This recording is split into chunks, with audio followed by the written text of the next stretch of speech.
నిన్ను ఎందుకు అసహించుకుంటా ఉన్నారు? నీ పెత్తనం ఏంటి? బహుశా నేను అనుకుంటున్నాను నువ్వు వైసీపీ కార్యాలయానికి త్వరలోనే తాళాలు వేయిస్తావని అనుకుంటా ఉన్నాం. కేసుల మీద కేసులు వస్తూ ఉన్నాయి, దోపిడీ వాస్తవాలన్నీ వెలుగులోకి వస్తున్నాయి. నీ అంతటా నువ్వే చెప్పావు, బ్యాంక్ అకౌంట్ లేకుండా రిజిస్ట్రేషన్ లేకుండా చేసినకుండానే మేము కంపెనీలు పెట్టాము నడిపామని. అంటే అర్థం ఏంటి? నీ తప్పు నువ్వే ఒప్పుకుంటా ఉన్నావు, నీ దోపిడీని నువ్వే ఒప్పుకుంటా ఉన్నావు. ఒక్కొక్కరు జైలు పాలైపోతూ ఉన్నారు. నీ అడ్డు పెట్టుకొని అరాచకం సృష్టించిన అధికారులంతా కూడా ఇవాళ పారిపోయే పరిస్థితి వస్తూ ఉంది. రాజ్యాంగేతర వ్యక్తి శక్తిగా ఎదిగిన నువ్వు ఇసుక మాఫియాలో కానీ, మద్యం మాఫియాలో కానీ, మైనింగ్ మాఫియాలో కానీ ఏ విధంగా రొల్లుకున్నావో వాస్తవం ఇది. ఇవాళ నువ్వు చెయ్యని నేరం ఘోరం ఏమైనా ఉందా రాష్ట్రంలో? ప్రతిపక్ష నాయకుల మీద కేసులు ఉన్నాయి అన్నావు. మేము అడుగుతా ఉన్నా, ఏ కేసులు అవి? మర్డర్ కేసులా, రేపు కేసులా, దోపిడీ కేసులా? నీ అరాచకాలను ఎండగడుతున్నందుకు తప్పుడు కేసులు పెట్టావు, అయ్యే కేసులు. అంతకుముందు చంద్రబాబు గారి మీద ఉన్న కేసులు ఏంటి? ఒకటైనా రుజువు చేయి.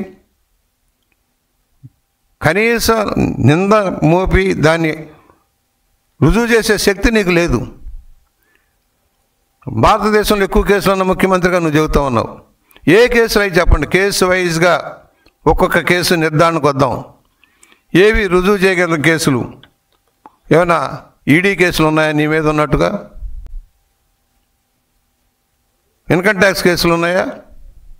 జిఎస్టీ కేసులు ఉన్నాయా? ఏనాడో అమ్మిన హెరిటేజీ షాపులను కూడా తీసుకొచ్చి ఉల్లిపాయలు అమ్మేస్తున్నాడు చంద్రబాబు అని చెప్పి దౌర్భాగ్య స్థితిలో నువ్వు ఉన్నావంటే సిగ్గుచేటు. నీలాంటి గోబెల్స్ ప్రచారం ద్వారానే రాష్ట్రంలో అరాచకం సృష్టించావు. కులాల పేరుతో, మతాల పేరుతో ఒక కుల వ్యవస్థను నడిపావు నువ్వు. ఎప్పుడు ఎత్తన నేను ఎత్తుతున్నా, నువ్వు కుల వ్యవస్థను నడిపావు. నీ అధికారులంతా కూడా నీ బంధుజనంతో నింపేశావు. రాష్ట్రాన్ని అరాచకం సృష్టించావు. నువ్వు పెట్టిన అధికారుల ద్వారా దోపిడీ చేసావు. ఇవాళ మాట్లాడుతుంటే మా పలానా కులానికి అన్యాయం చేస్తున్నారు. సామాజిక న్యాయం చేయడంలో తెలుగుదేశానికి మించింది లేదు. సామాజిక న్యాయం ప్రకారమే పదవులు కానీ అవకాశాలు కానీ ఇస్తూ ఉన్నది ఏకైక పార్టీ తెలుగుదేశం పార్టీ. నువ్వేం చేసావు? సామాజిక న్యాయం చేసావా? యూనివర్సిటీలన్నీ కబ్జా చేసావు, వ్యవస్థలన్నీ భ్రష్టు పట్టించావు. పార్టీ ఆఫీసులో చేరి నువ్వు మాట్లాడతావేంటి? అసలు నీకేం అర్హత ఉందని? నువ్వు ఒక దోపిడీ దొంగల ముఠాకి నాయకుడు, అంతవరకే. మరొకసారి మాట్లాడితే జాగ్రత్తగా ఉండాలని చెబుతున్నాం. ఇవాళ డిజిటల్ లావాదేవీలు జరుగుతున్నాయా? ఆన్లైన్ పేమెంట్లు జరుగుతూ ఉన్నాయా? కానీ ఇవేది కాదు, క్యాష్ అండ్ క్యారీ చేసామంటే అర్థం ఏంటి? ఎన్ని వేల కోట్లు దొడ్డిదారిని పట్టినాయి? ఎన్ని వేల కోట్లు ఇతర రాష్ట్రాలకు, ఇతర దేశాలకు తేలాల్సిన అవసరం ఉంది? నీ ఆటలు సాగు సజ్జల రామకృష్ణారెడ్డి, నీ కొడుకు ద్వారా నువ్వు ఏదైతే నడుపుతా ఉన్నావో సోషల్ మీడియా దందాని కట్టడి చేసే రోజు దగ్గరలోనే ఉంది. ఆటలు సాగు, బూతులు తిప్పిస్తావు మమ్మల్ని అందరు. నేను బూతులు తిడితే బెదిరిపోతావు అనుకుంటున్నావా? పచ్చి బూతులు తిప్పించే సంస్కృతిని నీవు ఎంతమందికి నేర్పావు? తల్లిని చెల్లిని గౌరవించలేని దౌర్భాగ్య పార్టీలో ఉండి నువ్వు ఎవరి గురించి నువ్వు సమర్థిస్తావని నేను మాట్లాడుతూ ఉన్నా. అందుకనే చెబుతున్నావు, నీ దోపిడీ అంతా కూడా కక్కుతావు, కక్కించాల్సిన అవసరం ఉంది. భూములు కబ్జా చేయించావు, మైనింగ్లు కబ్జా చేయించావు, ప్రభుత్వ ఆస్తులు కబ్జా చేశారు. ఇవన్నీ కక్కాల్సిన రోజు దగ్గరలోనే ఉంది. ఒకటే చెబుతున్నాం, ఇక ముందు మాట్లాడే అవకాశం నీకు లేదు. మాట్లాడేది ఉంటే మీ పార్టీలో గెలిచిన ఎమ్మెల్యేలు మాట్లాడమనండి, సీనియర్ నాయకులను మాట్లాడమనండి. నువ్వు కనీసం కార్పొరేటర్గా, ప్రజాప్రతినిధిగా ఇక్కడ ఎన్నిక దన్ను ధైర్యం లేని నువ్వు పార్టీ గురించి మాట్లాడే అవకాశం లేదు. నీ సారథ్యంలో తాళాలు వేస్తావు, మాకు తెలుసు. వేయిస్తావు. జగన్మోహన్ రెడ్డి జైలుకి, నువ్వు ఇంటికి.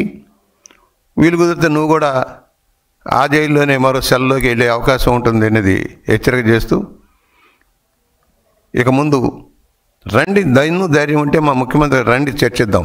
నువ్వు ఎత్తిన ప్రతి అంశం మీద చర్చిద్దాం, సవాలు విసురుతా ఉన్నాం. నువ్వు ఎత్తే ప్రతి చర్య మీద మాట్లాడదాం. ఏది అమలు చేయలేదో చూద్దాం. చెప్పినవన్నీ వచ్చిన మొదటి రోజునే సంతకం పెట్టిన ల్యాండ్ మాఫియా చట్టాన్ని, ల్యాండ్ మాఫియాను అడ్డుకోవడం కోసం తెచ్చిన చట్టాన్ని మార్చాం.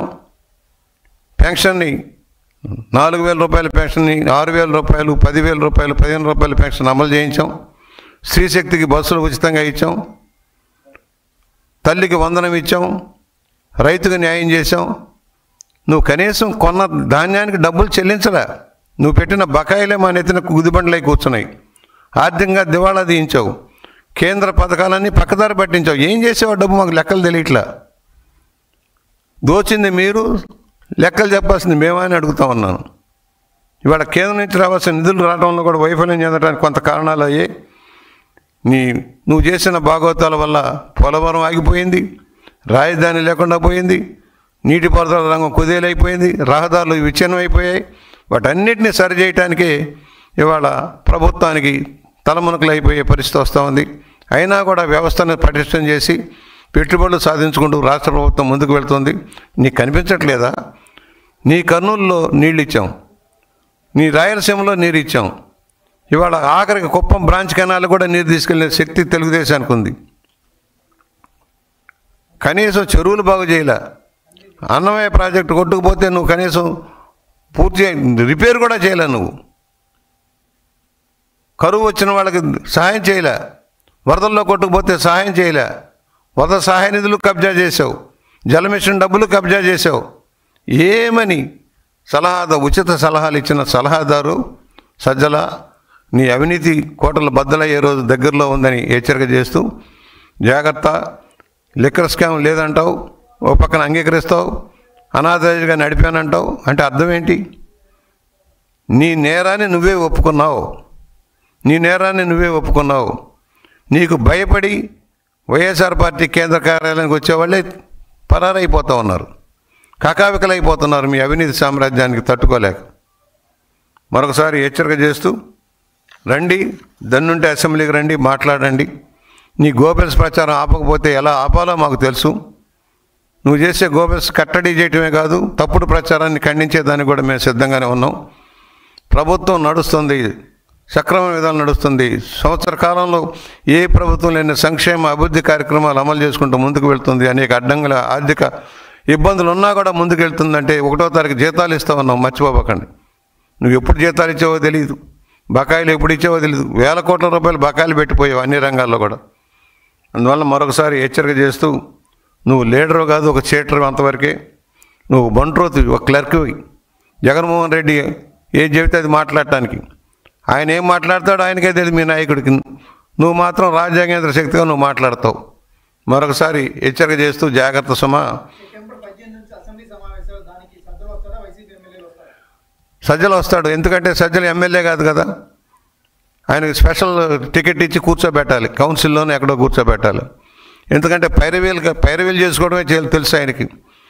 18 నుంచి రమ్మంటున్నాం, రా జగన్మోహన్ రెడ్డి, రావయ్యా, రా మాట్లాడుకుందాం, రా అసెంబ్లీలో మాట్లాడుకుందాం. బయట ఎందుకయ్యా?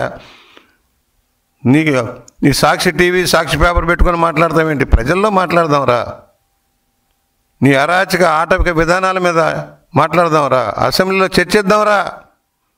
నీకు దన్ను, ధైర్యం, శక్తి ఉంటే, నువ్వు నిజాయితీగా పరిపాలన చేసి ఉంటే, నువ్వు చేసినవన్నీ సక్రమైతే రా, అసెంబ్లీలో మాట్లాడదాం రా. గంటల మైకులు ఇస్తాం రా. ఎన్ని గంటలు కావాలో ఇస్తాం రా, మాట్లాడదాం రా. ఇదే నా సవాల్.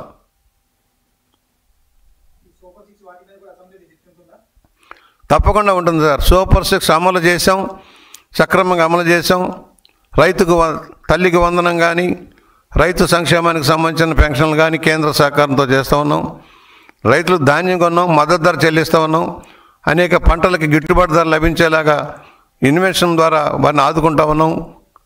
టొబాకో రైతులు కానీ, లేకపోతే పత్తి రైతులను కానీ, లేక టొమాటో రైతులను కానీ మేము ఆదుకుంటా ఉన్నాం. వాళ్ళు కొంటా ఉన్నాం, ప్రభుత్వమే భారీగా వెచ్చించి కొంటా ఉన్నాం. ధాన్యం ఏనాడు లేనంత ధాన్యాన్ని ఈ సంవత్సరం సేకరించాం. 24 గంటల్లో ధాన్యానికి డబ్బులు ఇచ్చాం. అవన్నీ చర్చిస్తాం. ఎరువుల కొరత సృష్టించడం కోసం వైఎస్ఆర్ పార్టీ చేస్తున్న ప్రయత్నాలను కూడా ఖండిస్తూ ఉన్నాం. గోబెల్స్ తప్పుడు ప్రచారం, కృత్రిమ కొరత సృష్టించడం కోసం వాడు చేసే అరాచకాన్ని, మునగని ప్రాంతాలను మునగ ప్రాంతాలుగా చూపించడం కోసం చేసే ప్రయత్నాన్ని అన్నీ చర్చిస్తాం. అమరావతి మునిగిపోయిందని చెబుతాడు, బ్యారేజ్ కొట్టుకుపోయిందని చెబుతాడు. ఇలాంటి దుర్మార్గపు ఆలోచనలు వస్తాయి. ఆయన కోరుకునేది అంటే శవాల గుట్టలుగా మారాలి, వరదలు రావాలి, కొట్టుకుపోవాలి, కరువు కాటకాలు రావాలి, పంటలు పండకూడదు, ఈ రాష్ట్రం చిన్నాభిన్నం అవ్వాలని కోరుకునే వికృత మనస్తత్వం వైఎస్ఆర్ పార్టీ నాయకత్వానికి. Thank you.